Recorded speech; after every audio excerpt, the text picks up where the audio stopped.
어제였죠. 박근혜 전 대통령의 구속기간 연장을 두고 법원에서 심리가 진행됐습니다. 박 전 대통령의 구속 연장 여부는 이번 주 안으로 결정 날 것으로 보이는데요. 김광삼 변호사 나와 계십니다. 안녕하십니까? 네, 안녕하세요. 예.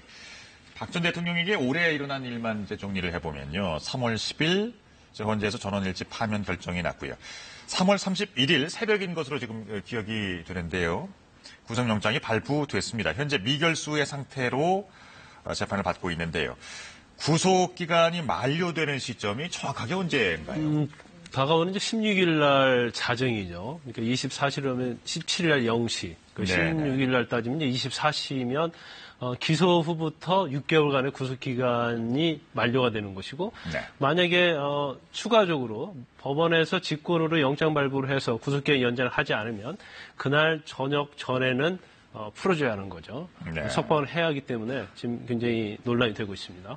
연장 여부는 그러면 월요일 내로 결정이 되면 되는 건가요? 네, 그런데 이제 일반적으로는 네. 구속기간 만기 직전에 법원 재판부가 연장을 할 것인지, 그러니까 추가로 구속영장을 발부할 것인지 하지 않을 것인지에 대해서는 사실은 당사자한테 고지를 하죠. 그래서 어제 검찰과 그다음에 박근혜 전 대통령이 이제 변호인 측의 어떤 왜 구속영장을 해야 하는지 하지 않아야 하는지 그거에 대해서 어제 다 들었지 않습니까? 의견을 들었기 때문에 적어도 이번 주 내에는 아마 구속기간 연장할지 하지 않을지에 대해서 재판부에서 결정을 하고 이걸 고지할 것으로 보입니다. 네.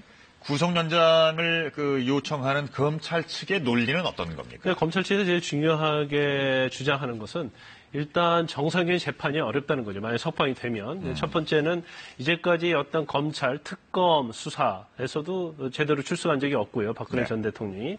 그다음에 1심 재판 과정에서도 뭐 경미한 어떤 범인의 몸이 아프다는 핑계를 대고 3번이나 재판에 출석하지 않았다. 이제 그 부분 하고요. 그다음에 두 번째는 증거 인멸에 관한 부분입니다. 지금 박근혜 전 대통령의 국정농단과 관련된 많은 관련된 사람들이 박 대통령으로부터 지휘를 받았던 사람들이다. 그래서 만약에 석방이 되게 되면 이제 그 사람들과 회유를 한다랄지 압박을 가한다랄지 어떤 증거의 인멸 가능성이 크기 때문에 이제 석방해서는 안 된다. 그런 취지가 이제 검찰의 중요한 논리죠. 네. 박 전 대통령의 변호인 측은 어떤 근거입니까? 박 전 대통령 측에서 이제 제일 먼저 주장하는 것은 지금 중요한 부분 중에 하나가요. 만약에 추가로 영장을 발부해서 구속기간을 연장하려고 하면 추가로 발부할 영장의 범죄 사실은 SK와 롯데와 관련된 뇌물을 요구했거나 뇌물을 받은 부분이거든요. 네. 만약에 이 부분이 공소할 실이 없었다고 한다면 사실은 구속기간 연장하지 못하고 16일날 무조건 석방을 해야 돼요. 그런데 그 부분을 가지고 새로운 구속영장을 발부해야 하기 때문에 박근혜 전 대통령 입장에서는 이미 이것은 심리가 다 끝난 것이다. 그래서 이 범죄 사실 가지고 추가적으로 영장을 발부해서 구속기간을 연장하는 것은 잘못된 것이라고 주장하는 거고요. 근데 두 번째는 이제 무엇보다도 지난 추석 연휴 기간 동안에요. 180장이나 되는 그런 변호인 의견서를 냈어요.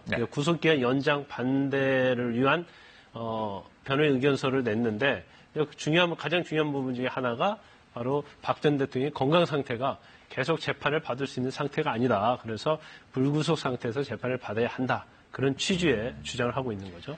가장 큰 쟁점, 롯데와 SK와 관련해가지고 가장 큰 쟁점은 어떤 건가요, 그러면? 일단 롯데와 SK는 뇌물을 요구한 거고요. 그다음에 롯데에 대해서는 돈을 받았다가 다시 돌려준 거거든요. 이게 미르와 K스포츠 재단 중에서 K스포츠 재단과 관련된 부분인데 일단 뭐 최순실 씨하고 박근혜 전 대통령은 이제 공모 관계다고 주장하는 것이 검찰 측 입장이죠. 그러니까 당연히 이건 죄가 된다는 입장이고 박근혜 전 대통령 측에서는 본인이 직접 돈을 요구한 것도 아니고 받은 것도 아니기 때문에 이건 최순실 씨 측에서 알아서 한 것이지 나와는 상관이 없다. 그래서 이 부분은 무죄일 뿐만 아니라 이미 심리가 거의 완료가 됐다. 이렇게 주장하고 있습니다. 예. 개인적으로는 어떤 방향으로 갈 거라고 보십니까? 저는 뭐 결론적으로 말씀드리면 구속기간은 연장될 것이다. 그렇게 봅니다. 그건 여러 가지 이유가 있는데 첫 번째는 형평성에 관한 문제예요. 지금 박근혜 전 대통령의 재판 결과를 보기 위해서 안종범 전 수석, 그다음에 정호성 전 비서관, 그리고 차은택 씨 등이 지금 자신들의 범죄 사실에다 더해져서 구속기간이 연장된 상태거든요. 네. 그런데 사실 박근혜 전 대통령의 범죄 사실은 그 사람들을 다 합친 범죄 사실이에요. 네. 그렇기 때문에 박근혜 전 대통령보다 훨씬 더 경미한 사람이 구속기간 연장이 됐는데 박 전 대통령은 되지 않았다. 이것은 사실은 형평성에 있어서 좀 문제가 된다고 보고요. 네.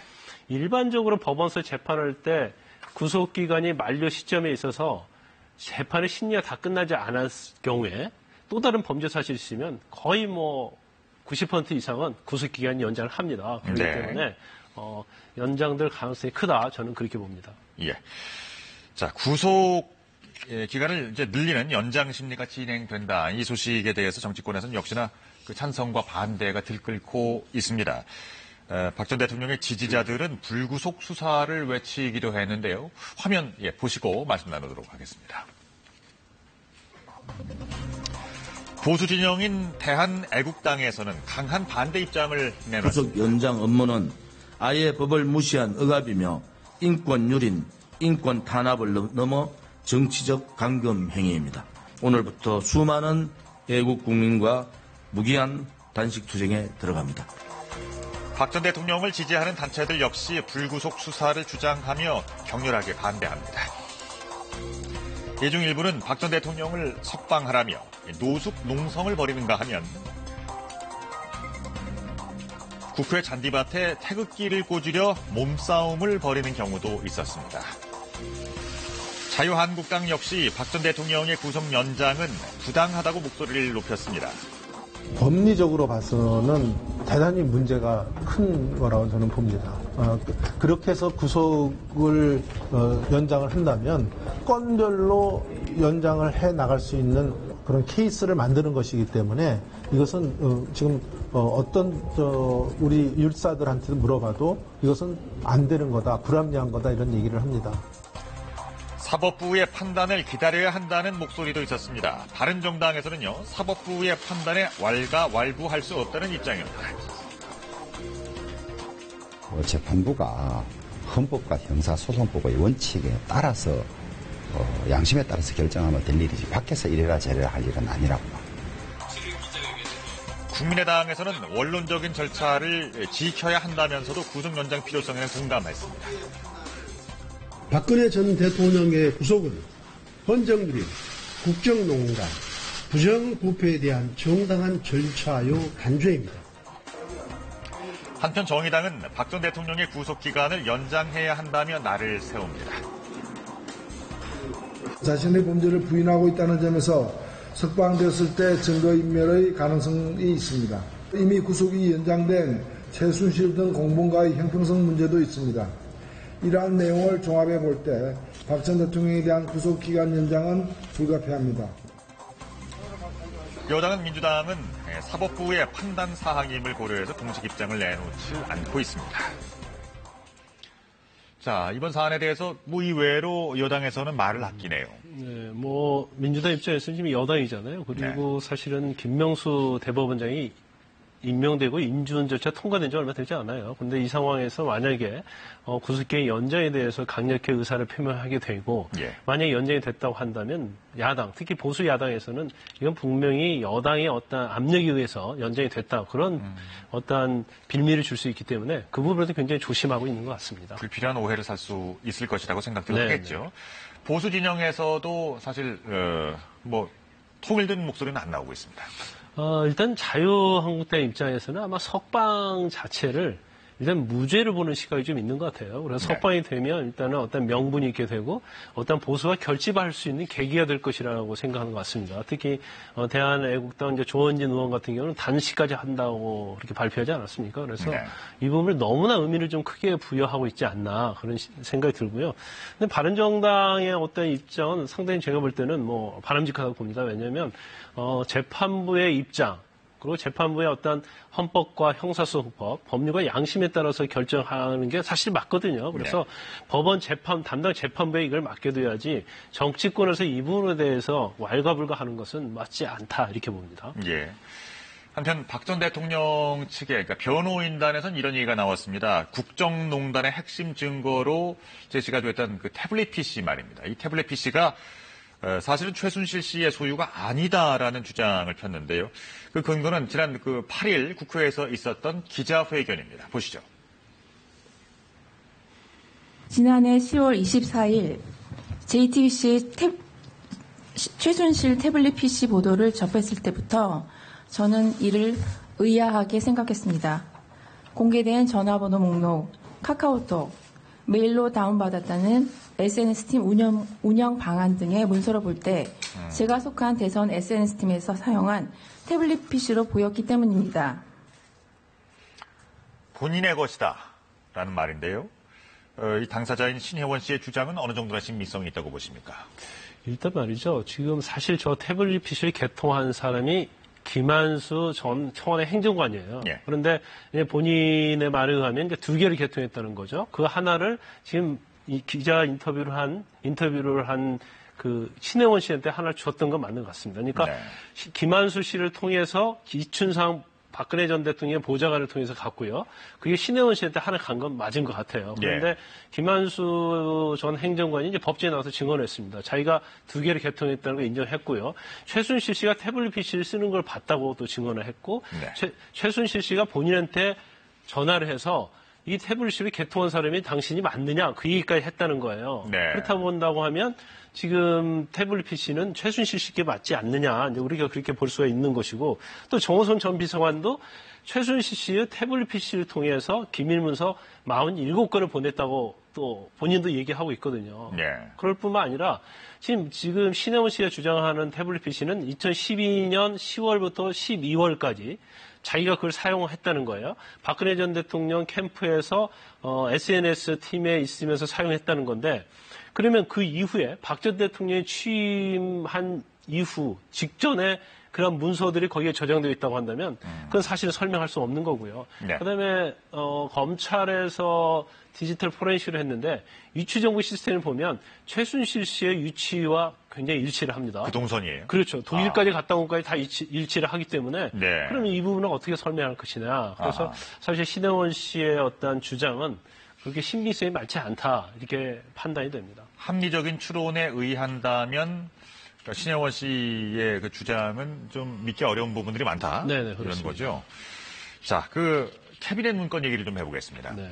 석 달 전에 그러니까 청와대 캐비넷에서 박근혜 정부 시절에 민정수석실 문건들이 발견됐습니다. 여기에 보면 새로운 사실이 밝혀졌습니다. 박근혜 정부가 삼성의 경영권 승계 과정에 적극적으로 좀 개입한 것이 아니냐 하는 생각을 하게 하는데요. 새로운 정황들, 요 얘기를 좀 해볼까요?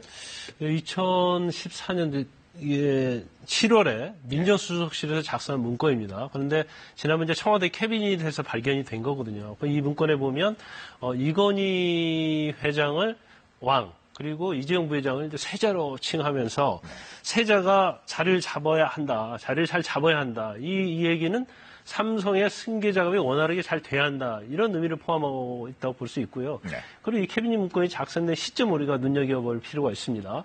당시에는 이건희 회장이 병석에 누운 지 2달 되는 해예요. 네. 그렇기 때문에 향후에 있어서 어떤 상속 문제랄지 아니면 구조조정으로 해서 이재용 부회장이 어떤 삼성 승계를 어떤 원활하게 할 수 있는 그게 아주 필요할 때였거든요. 그래서 그 부분에 대해서는 청와대에서 굉장히 고민을 한 것으로 보이고 이 문건 자체로만 본다고 한다면 청와대에서 어떤 방식으로든지 이재용 부회장이 승계를 원활하게 할 수 있도록 도와줘야 한다는 그런 취지의 문헌이 여기에 다 기재가 돼 있는 거예요.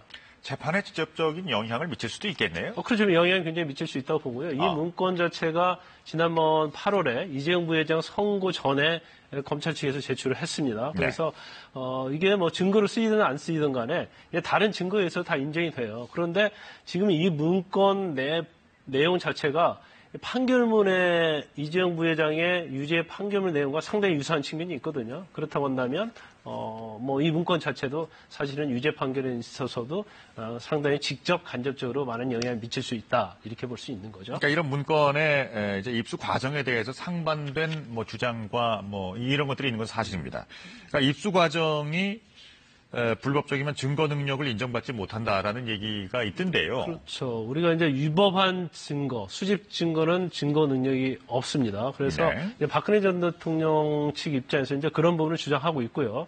근데 문서가 작성이 됐다고 한다면 이제 문서가 작성이면 작성 명의자가 있어야 하고 작성 사람이 있어야 하거든요. 그러면 작성 명의자가 누구인지, 작성자가 누구인지를 알 수 없으면 네. 사실 문서가 증거로서 가치가 없어요. 그래서 네. 그런 부분에 대해서는 박근혜 전 대통령 측에서 이걸 증거로 쓸 수 없다고 강력하게 주장을 하고 있죠. 그러니까 지금까지 이제 그런 상황이고요. 네. 그러니까 선고가 이제 늦어지게 되면 한 12월까지는 내려질까요?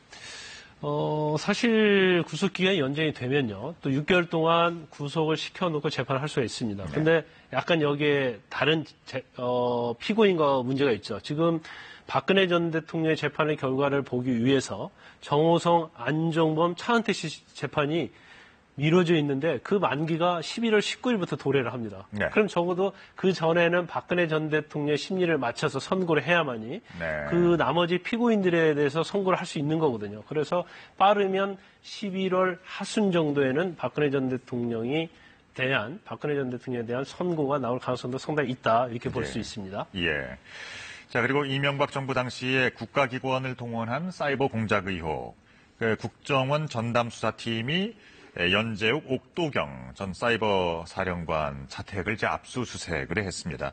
그러니까 이런 그 수사의 전반적인 이런 결과가 현역 장교의 제보에서 비롯됐다고 하더라고요. 네, 사실 이제 국군 사이버 사령부의 댓글 조작 사건은 2013년도에 한번 수사 이루어졌는데 당시에는 이태하 사이버 사령부, 사이버 사령부의 오상근 심리 전단장이 단독적으로 한 것이라 결론을 내서 기소를 했고, 이태하 전 심리 전단 단장이 네. 징역 1년 6개월을 선고를 받았습니다. 그런데 네. 그렇다고 한다면 이게 단독 범행이냐? 그렇지 않으면 국정원 아니면 그 윗선이 김관진 국방부 장관 더 올라가면 이제 MB 이명박 대통령과 관련이 있느냐? 이제 네. 그 부분을 갖다가 그 부분에 대해서 이제 검찰에서 수사를 할 예정이 있는 거죠. 그러니까 사실상의 윗선의 개입이 있다고 그 수사하고 있는 검찰 측에서는 보고 있는 거죠? 네, 그렇죠. 그러니까 그 당시에 수사가 축소됐다고 생각을 한 겁니다. 그래서 네. 지금 군사이버 사령부 댓글 사건과 관련해서 재수사 TF팀이 구성이 돼 있거든요. 그래서 그 TF팀에서 이걸 조사를 하고 있는데 그 당시에 사이버 전단 내에 있던 영관급 장교 간부가 이 부분에서 제보를 한 겁니다. 그래서 네. 이런 것들이 특히 미리 그 당시에 국방부의 조사본부에서 조사하기 전에 미리 사이버 사령부에다가 문서랄지 동영상이랄지 서버를 다 폐기하라고 지시를 한 다음에 압수수색이 들어왔다는 거죠. 그러면 예. 이걸 지시한 사람이 누구느냐? 그 부분에 대해서 앞으로 수사할 예정이 있는 겁니다. 끝으로 짧게 좀 말씀드리도록 하겠습니다. 2012년 대선 당시에 그 뜨거운 논쟁이 있었던 남북 정상회담의 대화록이라고 해야 되나요? 회의록 문제. 이거 수사에 들어간다고요? 그렇죠. 대화록 중에 안에서 이제 NLL과 관련된 부분인데 네. 김문성 의원이 당시에 박근혜 전 대통령의 총괄 선대본부장을 했거든요. 그런데 예. 이 부분에 대해서 부산 서면에서 유세하면서 이 얘기를 했어요. 그러면 원본을 봐서 이걸 유출한 것이 아니냐. 그런데 사실 원본은 국가기밀 2급 비밀이거든요. 볼 수 없는 부분인데 왜 이걸 원문이 유출된 거 아니냐. 그런데 그 당시에 김무성 의원에 대해서는 무혐의 처리가 됐어요. 이유가 뭐냐면 원본을 본 게 아니고 단지 정리된 문건만 봤다 이렇게 얘기를 해서 정보지라 그랬나요? 그렇죠. 일종의 찌라시라고 얘기를 한 네네네. 거죠. 그래서 무혐의 처리가 됐는데 이 수사는 잘못된 것이다. 그래서 국정원에서 유출된 부분을 재조사하겠다. 이렇게 되는 거죠. 잘 알겠습니다. 자, 지금까지 김광삼 변호사와 얘기를 나눠봤습니다. 감사합니다. 네, 감사합니다.